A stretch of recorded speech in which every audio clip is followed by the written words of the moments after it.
Welcome, everyone. Thank you for joining us for today's webinar. My name is Emily Cash with the FreightWaves Media team, and I'm happy to present this webinar in partnership with TIE Software. Today, we will discuss and share insights on how to level up your freight business, which includes 8 ways to improve profitability. I'm happy to be joined by Sean McGillicuddy, Chief Revenue Officer at TIE Software, and Mary O'Connell, author and freight broker expert from FreightWaves. We will also have a live Q&A following the discussion, so make sure to have your questions ready for Sean and Mary. Before we get started, I'd like to cover just a couple of housekeeping items. First, if you have any issues during the webinar, please feel free to access the help section or audience chat function in your webinar console. If you have questions that you would like to ask our presenters, please enter those to the Q&A box in your console, and we will answer as many of those as possible during the live audience Q&A following the discussion. And we will also be sending a link to the recording of this webinar tomorrow in case you'd like to view it on demand or share with your colleagues. And at this point, I will go ahead and kick it off to Mary and Sean to get our discussion going. Thank you so much for that introduction, Emily, and thank you everyone for joining us today. I am very happy that you guys were able to join us, and thank you again, Sean, for joining us today. I'm really excited to kind of get into our topic here today. Me as well. Yeah, thank you guys for hosting, and looking forward to this discussion. All right, before we get too far into it, let's get some background on you, Sean, and kind of how you got started at TIE. Yeah, so for anybody who doesn't know, I've been with TIE for quite a while. I'm one of the co-founders of the brand, but the system itself was built by some experts that know a lot more than I do about the technical side of things. So I've been with the company about 5 years now, and I've talked to I don't know how many hundreds of brokers throughout those years in terms of getting. I've never been a broker myself, but those conversations have allowed me to have a really good outside perspective on what certain brokers are doing well and where some brokers could improve, and learned a lot over the years. So I'm hoping to use this as an opportunity to impart, I guess, some of that onto anybody who is looking for areas that they can improve, especially given that my prediction is this economy stays pretty rough until probably Q2 of next year. So I think it's a good timing for just trying to put out what I've discovered over the years, talking to so many brokers. I do wish that your crystal ball had a slightly more promising outlook for when things will turn. But sadly, I mean, we just have to deal with what we have. So without much more further ado, just kind of taking a high level, what are those 8 ways at like just the very highest level that brokers can work to improve some of that profitability? Yeah, and really the goal here is like, you know your business better than I do, obviously. I don't necessarily have specific suggestions on what to do.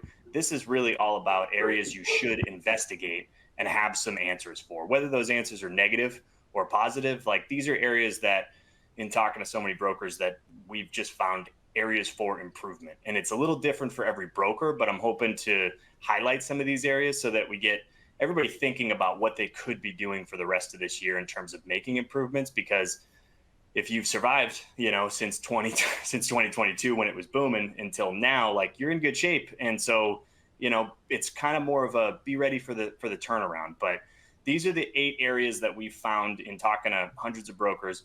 These are the areas where we find inefficiencies that are improvable, right? There's certain things the industry does that are, it just kind of is what it is. There might not be a solution for it today. Maybe there will be in the future. But receiving orders from your customers and from your clients, quoting shipments, searching for load coverage. Those are 3 kind of top areas we find the most room for improvement. And we'll talk through each one of those. But then when you're doing track and trace, that can be super time consuming if you're not taking advantage of certain tools. Updating your clients, you have to, brokers provide a great service navigating the complexity, right, of the supply chain. And so you have to, in order to provide a good customer service, to be updating them regularly. So there may be some ways to improve how you go about updating so it's not so time consuming. And then, of course, the bottom 3 are a little more straightforward, but the paperwork aspect at the end of a shipment can be really time consuming.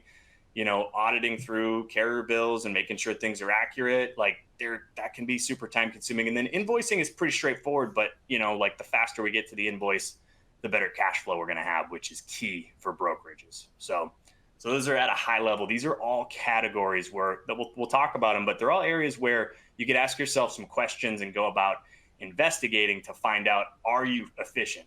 It's not necessarily likely that everybody on the call or every broker is going to actually struggle with all 8 areas, but it's also unlikely that one of these areas you couldn't dig into and find some significant improvements. So that's the goal today.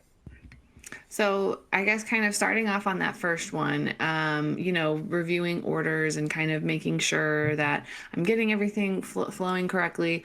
What are some of those telltale signs that I need to review some of these areas and maybe revisit them because they're not performing how they used to, or maybe the end users are like, oh, it's just a little clunky, or we've had something like this. What are some of those telltale signs that it might be time to just kind of review what we have? So the easiest way to understand it is if you don't know a couple of key areas. So if you are receiving a lot of orders through EDI, are any of those connections not quite, like, are they faulty? Like, is your team having to spend any time like troubleshooting or getting on the phone with your tech provider to find out, so if there's a significant amount of time spent just trying to figure out why isn't this transmitting, right, then there could be a major time waster there, and there could be a more high level improvement that you could do, right? So if you don't know, now if you do know and you're like, no, these are pretty flawless, like, great, awesome. But if you don't know the answer to that, if you've never asked your team, like, does this ever not transmit appropriately, like these updates going back and forth, and if they do, how much time do you end up spending on the phone trying to troubleshoot this when I need you moving freight, right? I need you getting updates to customers and taking care of them. Another area is if you don't have, if you're receiving bulk sets of shipments on spreadsheets and you don't have an easy way to bulk import that, right? That can be very, very time consuming. And this is like one of those really straightforward ones, but like, are you just having your team manually enter all of those shipments? And if that's the case, like, have you ever timed how long each one takes, right? Like, how could that person be doing something more efficient with their time? Is there a different solution, right? Even if that's nearshoring or something like that, like some companies do that, where a lot of data entry and updates and things like that, just use a nearshoring team. The other part that's a really good question for this one is, because a lot of these come in through email, right? That's kind of probably the most common area. You get a lot of orders from your customers that come in through email. So the question would be, have you ever timed how long it takes your team to read the email and get it into the system, or whatever their next steps are for your process? Have you ever timed how long it takes? Do you know offhand right now, do you know what your percentage of wins versus like how many of them you responded to with a quote? Do you have any number? Do you have any idea how many shipments live in your team's inbox that you don't even know if they won or lost on them? And then even more importantly, how many have they just completely missed? They never even quoted. It was an opportunity that came in and nothing happened with it. So that's kind of the first way to figure out, like, do I even have a problem in this area? Now, if you feel like I'm comfortable with that whole, like, we've got a process for that, awesome. But it does tend to be a common area where if you don't know the answer to, like, what is your win ratio on all your email quote requests, that's a problem. You should know. Even if the answer kind of sucks, you should know what the answer is. It's one of those, you have to know where you're starting before you can even hope to have a room of improvement. But also, I mean, it's a perfect time to bring up my favorite thing to say of, it's 2024. Let's stop running our supply chains on Excel. Yeah. Yeah. And I mean, I do tell people, because I mean, obviously we're a tech provider, we provide solutions for this stuff, but if it does have to be spreadsheet because you're not ready to move away from that, okay, but just make sure that you're as efficient as you can be with whatever resources you have, right? Like, don't let things just go. Like, if you have that's the worst thing, is if you have opportunities sitting in your inbox or there's a spreadsheet somewhere that never got punched in, or things went too slow so you lost the opportunity. Like, know what those numbers are. I'd rather know how many opportunities I'm losing and be able to attack each one of those areas than to just have no idea and just like hope for the best. So you said there's 8 ways to kind of like improve your profitability. So if I'm sitting there and I have this checklist of, it's not necessarily a checklist, but we're going to call it a checklist for this for this specific scenario. So if I'm sitting there and I go through this checklist and I say, okay, the first one I've gone through, it's great. My receiving orders, wonderful. There's not a problem.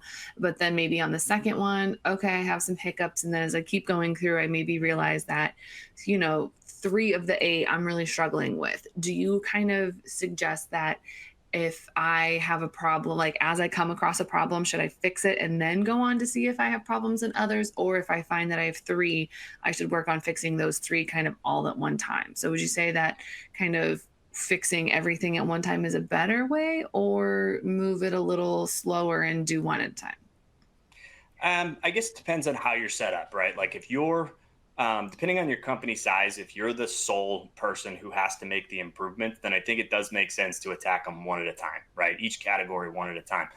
But if you have a person in charge of these departments, right, where you could identify and kind of give them a checklist, right? Like based on how you do things, like have them answer questions in these specific areas, and then that way you can work together with them to create a project plan, and then hopefully you could address them all at once. If there's going to end up being significant amount of change, then be careful about how manage change management is a big deal. So it's really important to I think identify all the areas where you need improvement first, and then figure out based on what resources you have, like how quickly could you implement some changes. So I guess when it comes to sitting there and auditing your current processes, we've touched on it a little bit, but what is kind of what are those best tips, like the ones that you'll always fall back on and say? So for example, if I'm working on quoting shipments and I know that that's something that maybe, like you said, emails are sitting in inboxes or other things like that, what are some of those tips that really just kind of highlight and say, okay, this is a really, I don't want to say easy place to go, but more often than not, you're going to find the answer to your solution in this one specific spot? Yeah. So I think you have to organize questions based on what your setup is. So, like, if we take quoting shipments for an example, some brokerages have a quoting expert or a few quoting experts. Other brokers, they set some guidelines, and everybody who manages their customers, they set their own prices, right? They look at data and they can do it that way. Now, the common problems that happen is if you have a pricing specialist, are they becoming a stress point? How long is it taking them to get prices back to your team so they can quote customers quickly in like a spot quote scenario, right? Are they overwhelmed with everything that's going on? Because that's actually a good problem to have, right? But are you set up to be able to scale with that? Or do you need to create a method where you start training somebody else who can also do pricing? Or is there a way for your whole team to see how your pricing specialists price and what data points they use? A common thing is that all of the knowledge lives in one person's head, and they just, like, if you ask a lot of the pricing specialists like how they go about pricing it, like they just know. Some of them are just so smart, they just have done this for so long, they look at a couple quick things and boom boom, they knock out a price.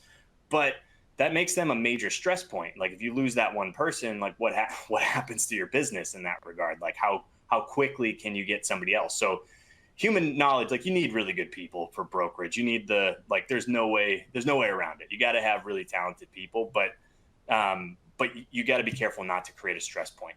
The worst scenario, in my opinion, is when you tell your team, like, you're really strict about make sure you get this kind of margin, right? Make sure you don't lose any money on these shipments, but then they're trying to move quickly and they're too afraid to look at some data and make their best guess. And you also might not be spending money to give them the most accurate data, like give them multiple data points to price accurately. So what ends up happening is they go do their outreach to the carrier network or to the load boards first, and then they're super slow getting back to a customer. So now you just paid somebody to kind of go through the rigmarole of making sure that they were accurate so they didn't lose money on that one shipment, but then they lost the quote anyway, and they're losing a lot of them. And so those are good questions for like looking at the process. Like if you're really strict about their ability to respond with their like most educated guess for quoting, how many are they losing by not being quick, right? Quick to the draw. And then how much time do they actually spend just trying to get like feel really comfortable about their quote. You have to empower your team, like you can't, if they're not winning enough quotes and it's taking them like forever to, for like 30 minutes to even get any kind of data going before they can respond, that's not efficient, right? So there's a middle ground there somewhere. I think that's kind of the ultimate balance in any brokerage, is the balance between, I want to just win freight, so I'm going to respond fast. But then also, I mean, I personally don't know any broker that hasn't gotten got by just responding fast and not realizing that the quote was a little higher than maybe it was yesterday or last week, or just kind of based off of their own kind of hunch. I definitely think that's kind of the ultimate line to dance of between being fast but also being right, so that way you're not just hemorrhaging money. So you want to kind of play the odds on that. You want to what? You want to play the odds on that. And sorry, I have a little bit of a lag, I think, but you want to play the odds. Like, you want to give them enough information where if you were to audit a shipment they lost money on and you talk to them about like, why did we end up losing money on this? If they looked at the data they have, if they've got green screens and they've got Cargo Chief and they've got DAT Rate View and these different rating tools, and then they have your historical lane average, right? And they looked at all that and then they were a little off. At least you'd be like, you know what? If you did all of your shipments that way, would probably win on 90% of them, right? You want to be able to say that.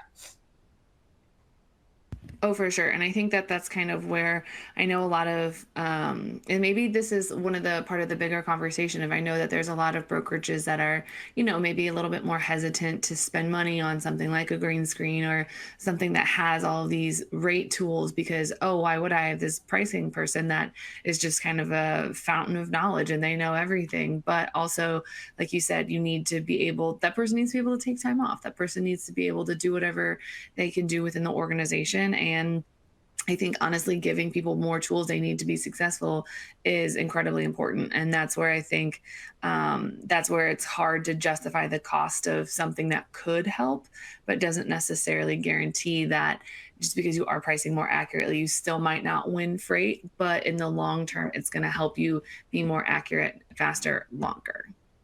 Exactly.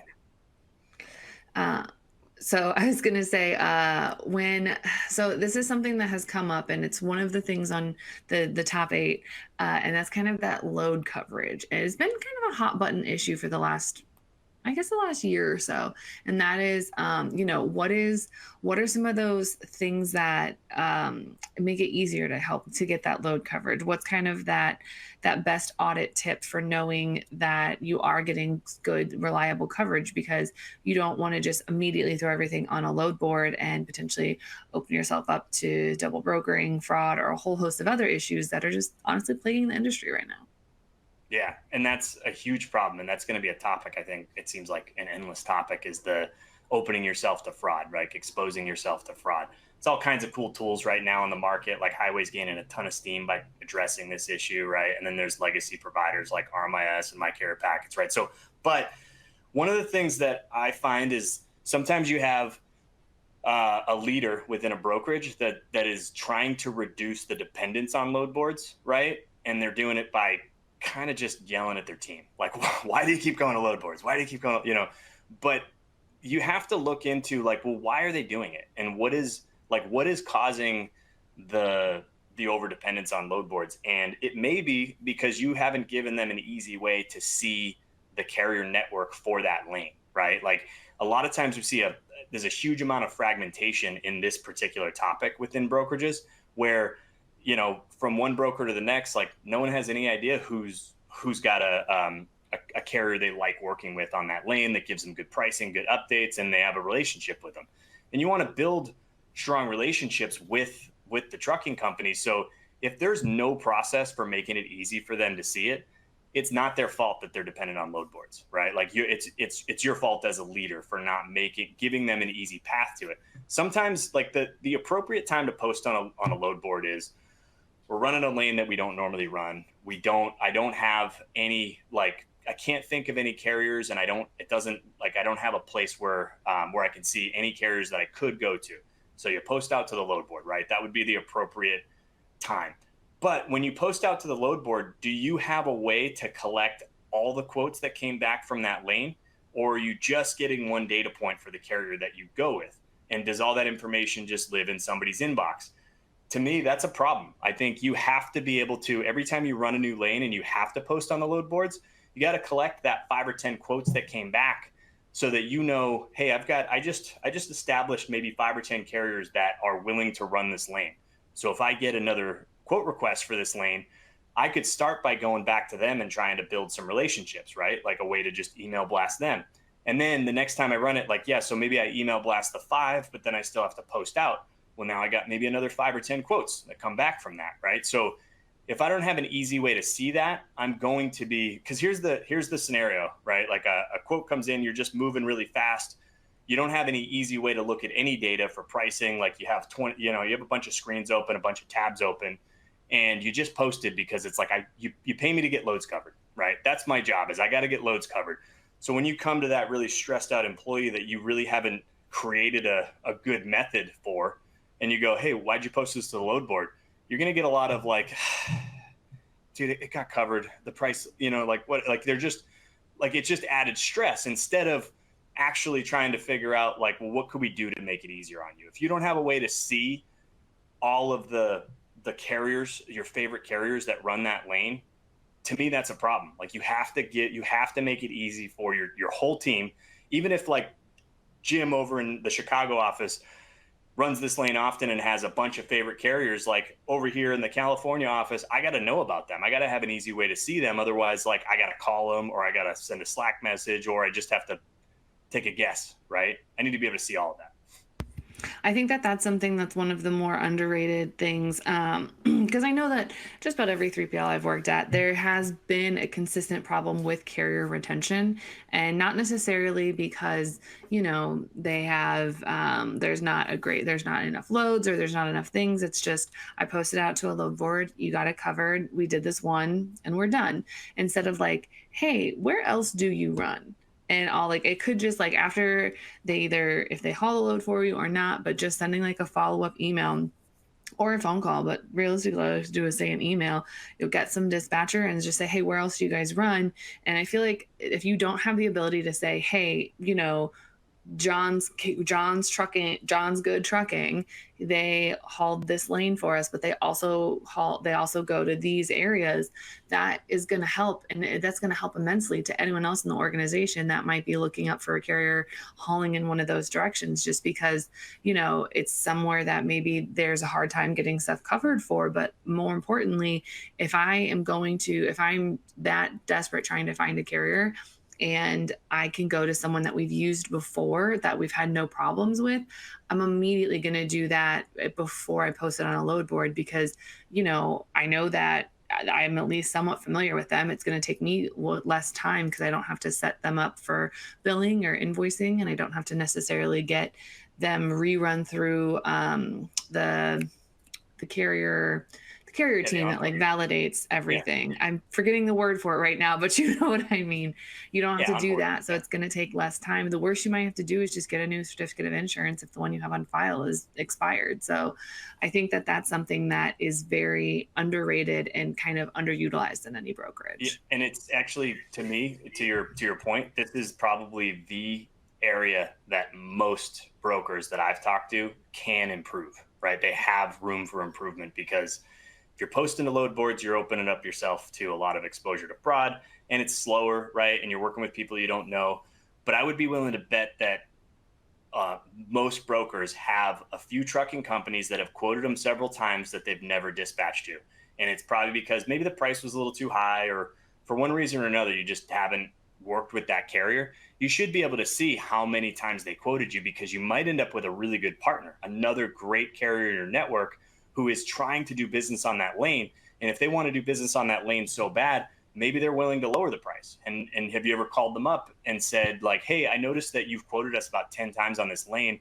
Really appreciate your persistence. Like, you're a little high every time. Like, anything we could do about that? Like, I'd love to figure out a way to, like, if you're coming to me this often, I'd like to figure out a way to take care of you and do business with you. Right. And that human approach really helps with the carrier relationships as well.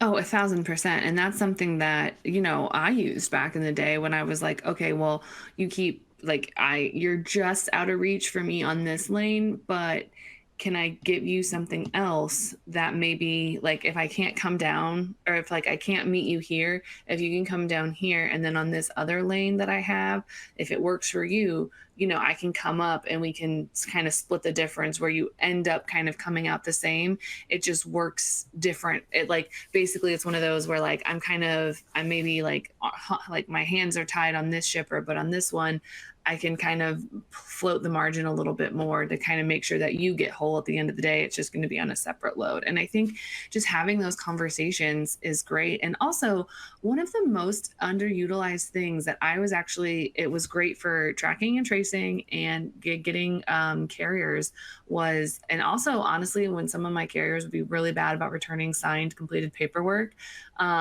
I would just call the other carriers that I knew frequented that warehouse or that facility, because they all know each other and all they love to do is gossip. And so I would just say, like, hey, so-and-so is really bad about returning his paperwork. And then they would go give him crap. And then the office staff would then give him crap and be like, you can use our scanner. Like, come on.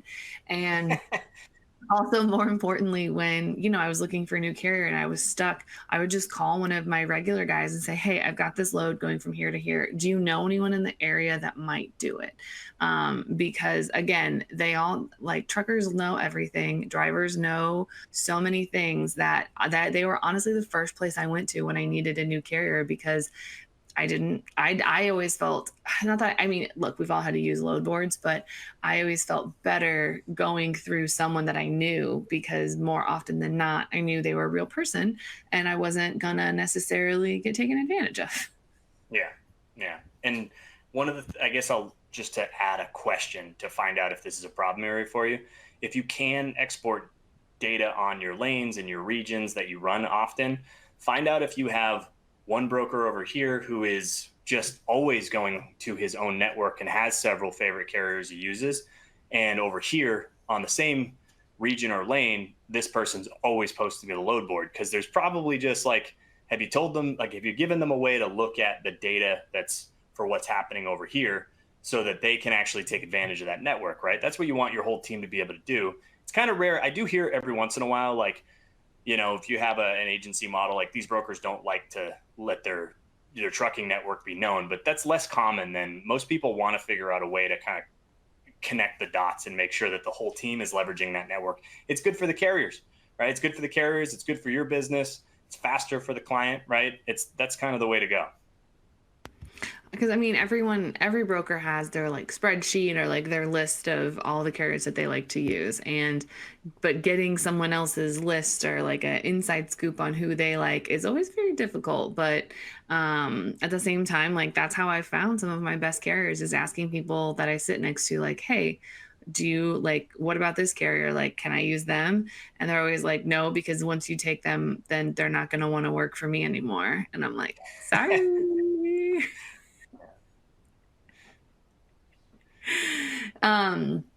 So I guess you kind of touched on it a little bit, like, kind of knowing, kind of paying attention and being able to pull for like regionally, like, if, for example, certain people are always going to load boards where others in that region aren't.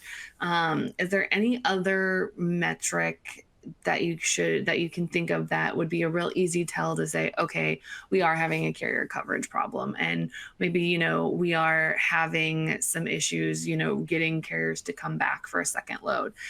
Is there any kind of metric that should be looked at? And also, is it technically, or not technically, is it really frowned upon to have to go to the load board that often? Like, is that still a valid solution despite the slightly higher risk that it gives you? I think we're lucky as an industry that we have load boards, right? Like, it's a great thing. But I think you have to look at, if you are posting often, you should find out why. And is it because somebody is being lazy in terms of like looking through, like, if you do have a good way for them to see the network, why aren't they using it? Right. So, is it a laziness problem? Oftentimes I see that it's not, it's just a process problem. It's like, there's no easy way to see all. So I think if you were to ask yourself, are we posting, like, if we post several times in a particular region or on a lane, do we have all that data? How many quotes did we get for the 20 times in a week that we posted on that lane? How many new carriers do we now know? What's the pricing? What's the average pricing we've been getting from those carriers? And are any of them viable to just go back to? Like you should be leveraging the load boards to build your network instead of only depending on it. So I think we're lucky load boards exist. You should absolutely use them, but only if you feel like you don't have a robust enough network, you're not getting good pricing from the carriers you have, right? Then you might have to post it out and find out like where the market really is based on data. Yeah, I think that's, to me, that seems like one of the biggest issues that exists in a brokerage is that visibility tool within your network, your own network, because like we've said, everybody is kind of, well, I'm just going to hold on to my carriers because I don't want you to steal them, or like not be able to use them anymore. But also, I think that a lot of people don't necessarily have the technology or the ability, or like, I don't say the technology because it's out there. I don't think they have it set up correctly where that way anyone in an organization can look at any list of carriers. And I think that kind of almost does them the biggest disservice. And I think that's something that people should, or certain brokerages should really look at to see, okay, well, how easy is it for me to search Illinois to Pennsylvania if I need a load like that? Because I don't think a lot of people have that functionality. Yeah, and I mean, I don't want this to be like a tie thing, but because I'm trying to just be helpful here, but I do think if your TMS doesn't give you an easy way to collect the data, that's a problem. Because it goes into, not only does it fill your network with a bunch of carriers that you can start developing relationships with, but it also helps with your quoting. Because if you have a way to just collect all that real-time pricing information that they're giving you, even if you don't book with them, right? Like you got to be able to compile all their quotes, and then that's going to make it easier on your pricing strategy, right? So because you can use the rating tools that are out there, Green Screens, FreightWaves, or a Sonar, all those ones, but you got to be able to compare that to what is your average and how recently have you quoted on that lane. You have to be able to see like if a shipment booked earlier today or yesterday for that lane, why are we not making that available to our brokers to see? Like I've got all my data, and then I have a recent quote. I can feel really comfortable about quoting this immediately, and then hopefully upping my win ratio just purely by being faster. Yeah.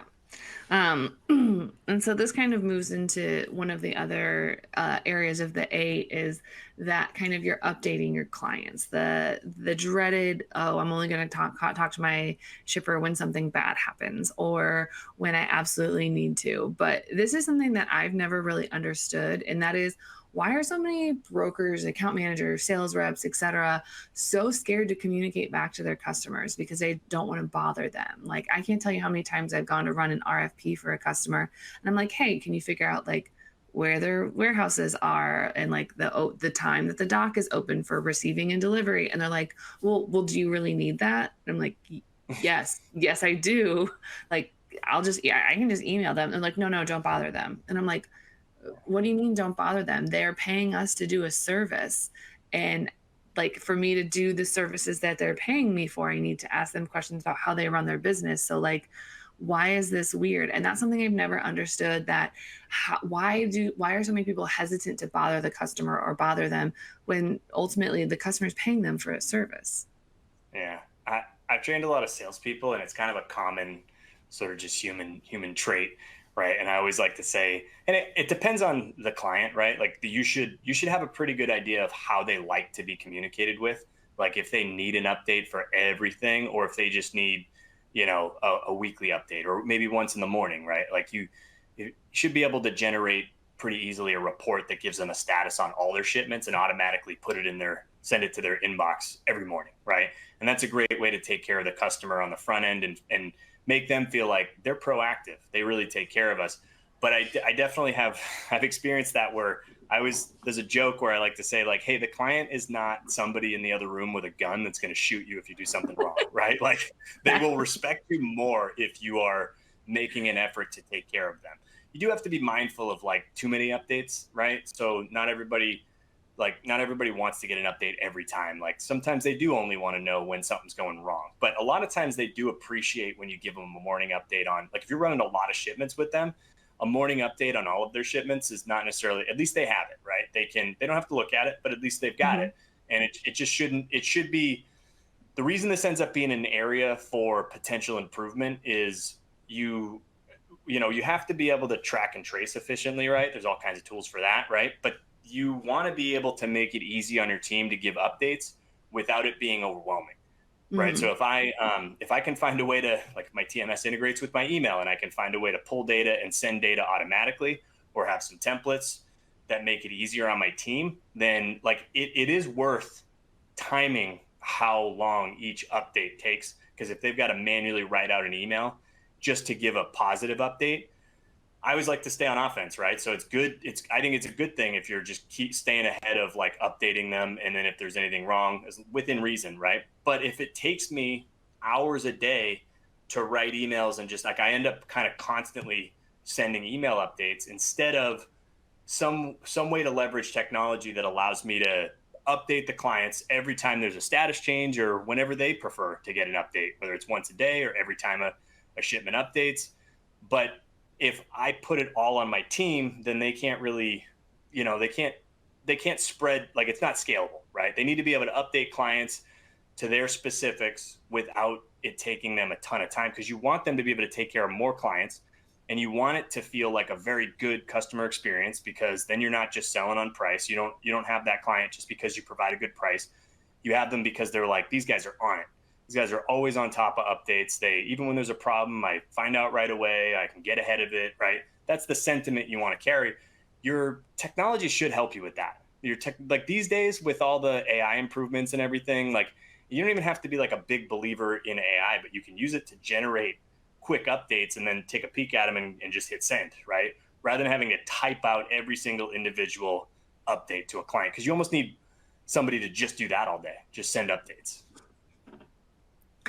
I think that's, so I saw something, there was like the NT, I think it was the NTT data study, and there's something like the gap between how 3PLs feel that their relationship is with their shippers versus how shippers actually feel it was something like 20% different.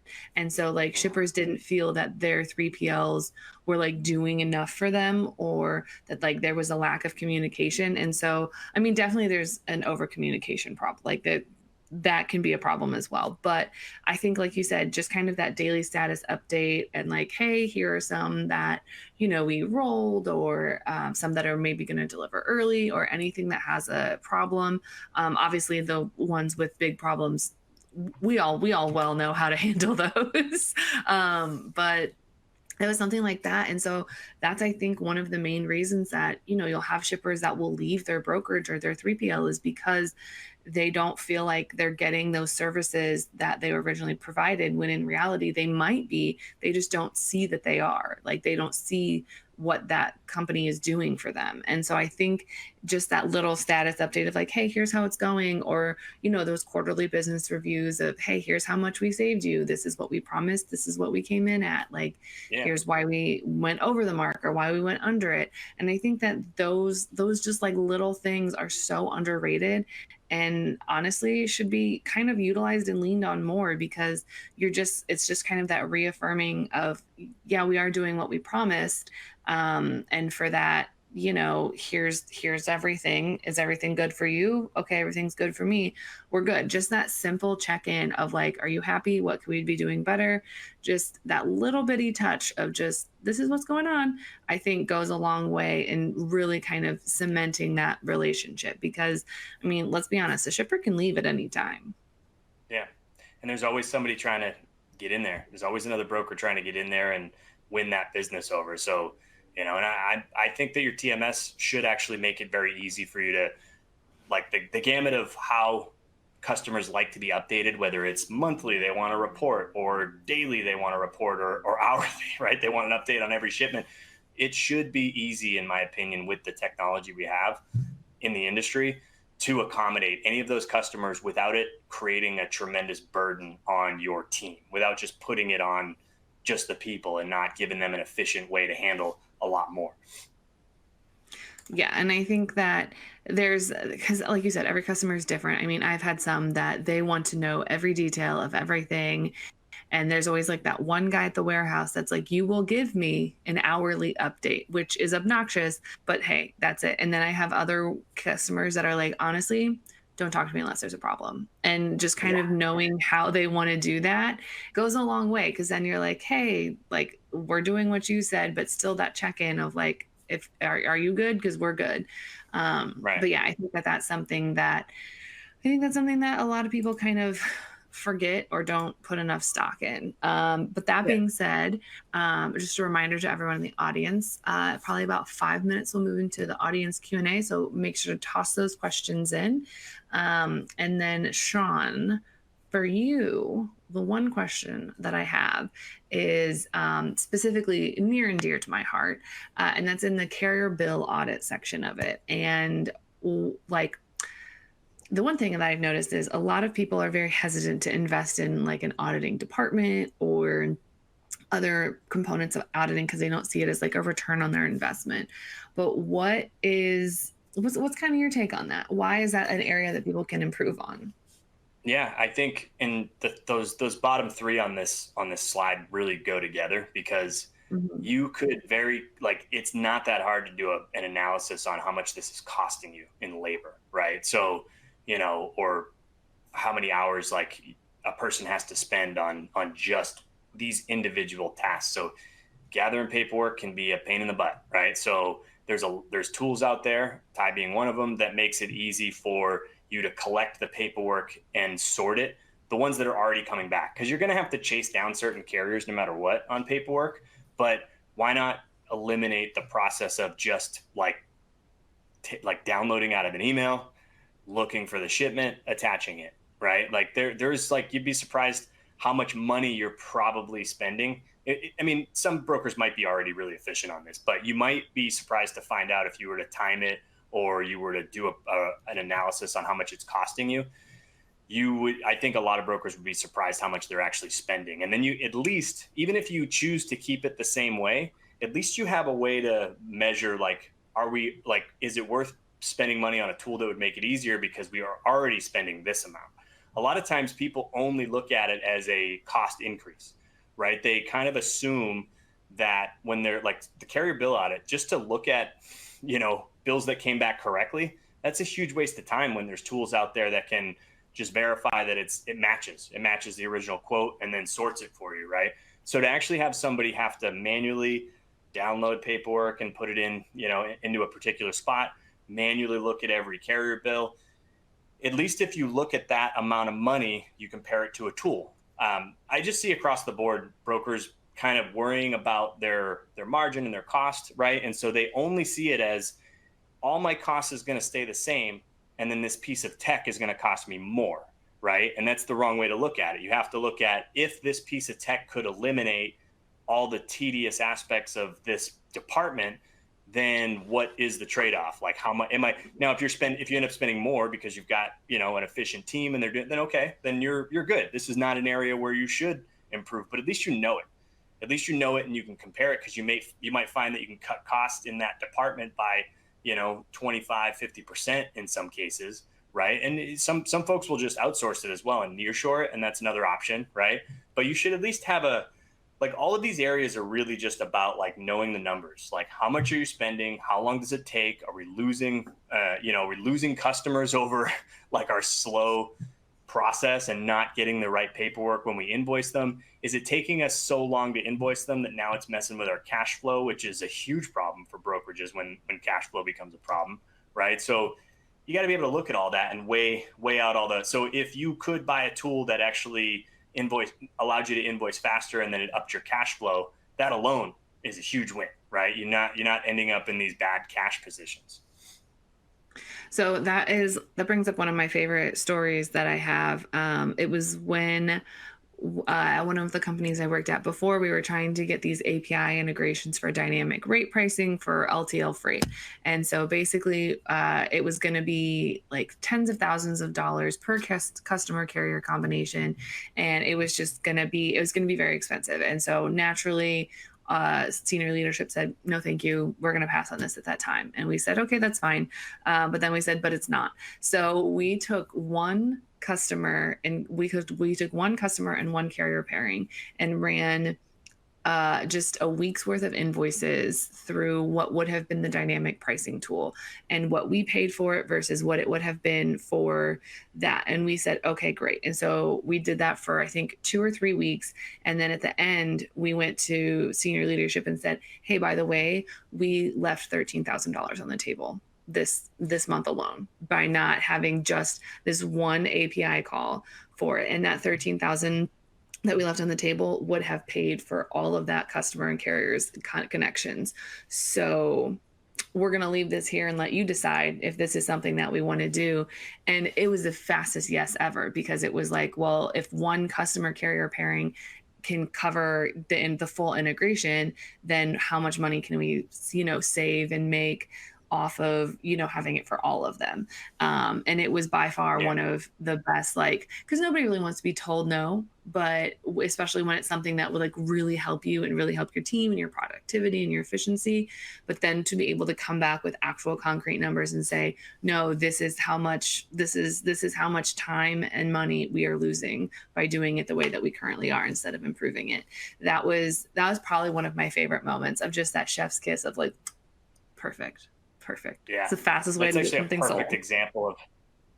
It's a perfect example too of if you're on this webinar and you work in just one of these departments, right? And things could be more efficient. That's a great example of how to go about putting the case together. Because if your boss actually has all the facts and they see an efficiency gain and you did all the work, it's kind of a no-brainer.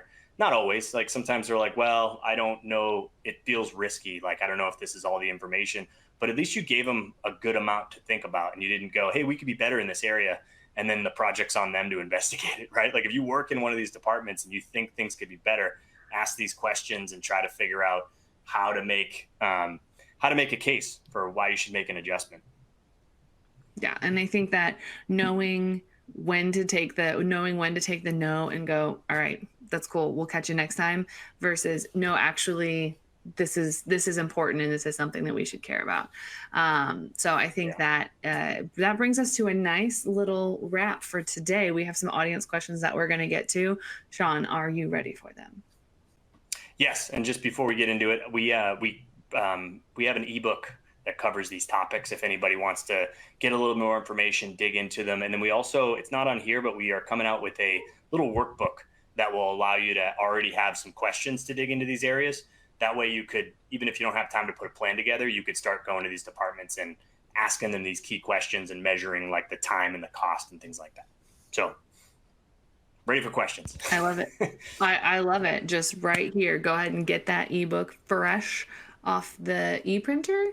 Yeah, fresh off the e-printer. All right. So our first question is going to be, how do brokers prefer to be contacted by new carriers, and what criteria should brokers consider before starting to work with a new carrier? Yeah, that's a good question. I think this is probably one that you and I could both answer pretty well. But I guess my experience in talking to brokers is, if you can, we have a way to send out from the TMS a request where they could fill in all their information, and then we're pulling that back and kind of verifying it with whatever onboarding tool they're using. So if you make it easy on the broker and you can actually take their link and type it in, if you're trying to develop a new relationship with a broker, I do think being persistent is important and letting them know, quote them as much as you can on a lane. And then if they're one of the brokers I'm talking about that don't know how many times you've quoted them, tell them that. Call them up and go, hey, I've quoted you about 10 times on this lane. It seems like you run it pretty often. Is there an opportunity? Because I'm quoting you, I'm not really hearing anything back. What's a better way to communicate with you? And then, of course, having all your paperwork in order and you could say things like, hey, listen, whatever tracking you need me to download or use so that you can get updates, kind of just letting them know how easy you are to work with, and then showing it to them if they give you an opportunity. 1,000%. It's literally all comes down to how easy is it for you to work with, and if I have to call your driver for an update, what are the chances that they actually answer? because to sit there and play phone tag with a driver or just get ignored for 10 minutes, it's not fun. It's not great. But honestly, like the more open and honest that you are, and most of the time, I know it's cheesy, but just pick up the phone. Because especially if you send a few emails, okay, well, emails get lost, it'll be whatever. But if you call and I answer the phone, then I can't really like just delete your email or forget about it. So it's one of those that I think the more, like you said, the more kind of persistent you are, especially if you're wanting to work with like a good reputable broker. Like obviously there are some that are not amazing, and you'll figure out pretty quickly which ones those are. But if you find a good one that specifically has the freight profile that you're looking for, or has something that really fits within your niche, it's 100% worth it to just be persistent and just say like, hey, no, I am the right answer. I am the right solution for you. And all Give it 'em a takes, call. just in my favorite line of, it just takes one. Just give me one shot. Give me one shot, and then don't screw it up. Yeah. And like you could go down the load board list and just call. Well, I do think a phone call is helpful. I think we've lost that art. Like brokers are taking phone calls regularly trying to get loads covered. So if you're proactive about, I can quote that for you, right? And you go down that list and you don't just email them back because they're getting 1,000 emails, right? Like, they're getting way too many emails. So the phone call can be helpful. If you get on a texting relationship with them, I would say in a lot of cases that's even better. Yeah, 100%. Pretty much the lowest barrier for me to contact you, the better. Because if I don't have to, like, it's easier. It's easier. Yeah. All right. So our next question is something specific to Thai, and are there automation workflow settings in Thai that will bring the carrier bill automatically into the document processor? Their current process is they're opening the email, downloading the document, uploading the document into the document processor, extracting the data, splitting the document into a carrier bill and a POD. I'm so sorry. That's your current process. Yeah, well, I don't know if that's a current Thai customer, but we had released a feature with the document processor that goes along with our email integration. And so if you're not leveraging that, or if you're, if you are a current Thai customer, message support and ask them to help you out with that, because there is a way to integrate to whatever email inbox that paperwork is landing in, and then automatically pulling it into the document processor, which can automate a lot of your process, or at least speed up the process of sifting through those documents. So if that's not happening for you today, definitely take advantage of that. And if you're not a Thai customer, then yes, absolutely, that functionality exists, and love to be able to help you out with it. That that gives me so strong flashbacks to when I would receive faxed signed BOL copies, to the point where one of my carriers was like, oh yeah, I'm at the UPS store getting them faxed to you because this girl here knows how to fax them to you. And I'm like, my dude, you could literally take a picture with your cell phone and send that picture to me, and I would rather have that than a faxed signed BOL. Yeah. Like, and that's because then I have to sit there and scan them all in. Whereas the picture I can at least like download and re-upload. But I think that honestly, any way to make something better, where you don't have to take as many steps, is top notch for me. Yeah, absolutely. Looks like Bruce commented he is a Thai customer, so I'm definitely message support and get some help setting that up. It came out not like along with our email integration late last year, and there's always like, it's kind of one of those things that integrating your email, and leveraging some AI is a little scary, and sometimes like you have to let the machine learning algorithm get used to how it sees your paperwork and your customers' stuff. So jump on into that. I recommend it. When in doubt, just hit up support. They've got answers. Yep. More than me. All right. So I think we have time for probably one more question. And that is, when it comes to, a strong track and trace partner, what should you be looking for in your tech partner to make sure that they're delivering as promised? Yeah, I'll just go ahead and straight up give Trucker Tools a plug. I think that they do an awesome job. They're the ones that are really, look, P44 does a great job. MacroPoint does a great job.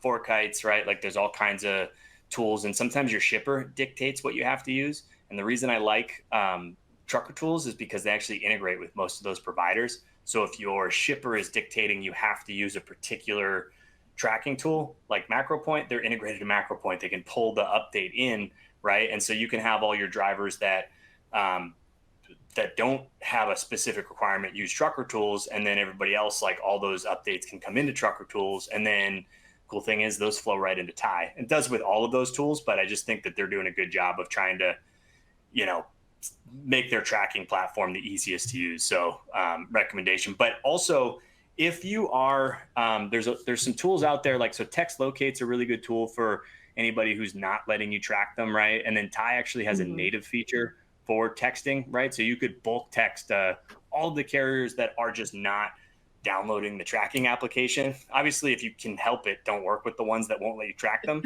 But we do find a lot of times in brokerages, you're tracking maybe 50% of your shipments. And then if we can get a text response through our native feature on another, 20, 30 of them, we just reduced your check call activity significantly, right? Like you only have to manually check call 10% instead of the whole shebang. As someone who their whole job for like the first 4 hours of their day was just getting ETAs from carriers on when they were arriving to warehouses, I have never been so mad that I do not have something as simple as like the text locate feature, where all I have to do is just text you and get a response instead of sitting there calling a driver every time, like call, hang up, call, hang up, call, hang up, call, hang up for 10 minutes straight, because the shipper is freaking out that they don't know where something is. I have never been so jealous of like the technology that exists now versus when I first started, because it literally would have saved me my entire morning to just be able to bulk text everyone. And for that, I'm insanely jealous.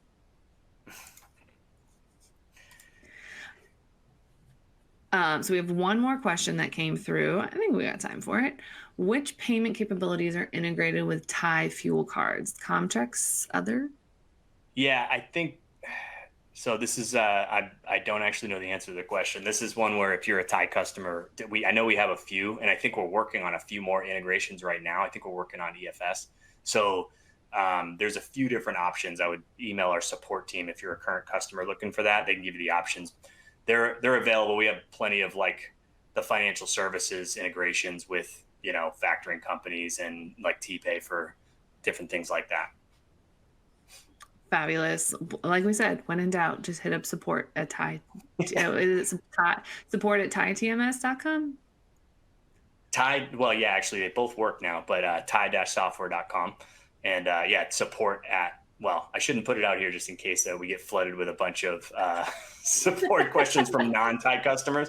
I'll keep that channel open to the folks that are Ty customers that need it. Fabulous.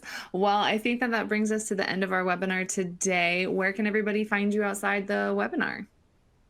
I've been pretty active on LinkedIn. So if you hit me up there or keep an eye out for what kind of content we're putting out, hoping to continue to do more like this, where we're just trying to be helpful. I think like I said at the beginning of the call, it's not the best crystal ball information, but I do think we're in for a pretty tough economy the rest of this year. So, hang in there, tough it out. Let me know where I can be helpful. Even if you're not trying to be a Ty customer, I've talked to so many brokers. I'd be happy to try and figure out how to introduce you to somebody that could be helpful to you, or if I can be helpful to you in any way.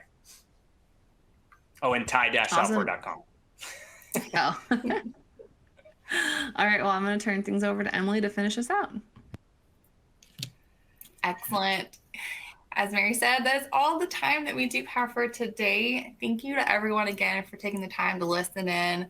And a big thank you to Sean and Mary for sharing your insights with us today. As a reminder, the recording of this webinar will be sent to everyone tomorrow via the email you used to register with. We hope you will join us again for our next FreightWaves webinar. Thanks, everyone.